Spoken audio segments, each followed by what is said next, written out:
Alors, la neuropsychologie, c'est effectivement une partie de la neurologie, c'est l'étude du fonctionnement cognitif et des comportements du cerveau humain. Alors, ça comporte différents aspects. Évidemment, tout l'aspect diagnostique. Alors, on pense beaucoup aux démences, mais il n'y a pas que cette partie-là. Il y a l'aspect lésionnel avec les traumatismes crâniens, AVC, rupture d'anévrisme, où là, on constate des troubles cognitifs et il faut les expliquer. Il y a aussi tout l'aspect développemental, avec maintenant on voit des grands enfants dyspraxiques, dysphasiques. Alors, il y a l'aspect diagnostic, il y a l'aspect prise en charge qui est très important pour la formation par exemple des enfants, mais aussi pour la réorientation professionnelle après les traumatismes crâniens, et puis tout l'aspect prise en charge des aidants, notamment dans les démences ou les autres pathologies, avec le volant éducation thérapeutique.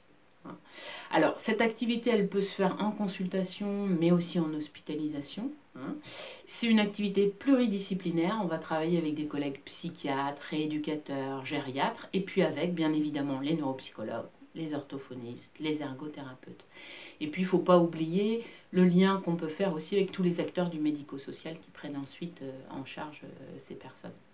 Alors, sur le plan de la recherche, il y a encore beaucoup de recherches pour essayer de mieux comprendre le fonctionnement cognitif et comportemental, toutes les études sur les cognitions sociales, sur les praxies.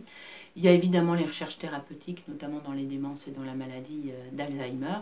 Et puis je dirais une des grandes avancées, ça a été sur le plan génétique, notamment pour les démences, où on arrive à mieux comprendre les choses et à proposer des analyses génétiques.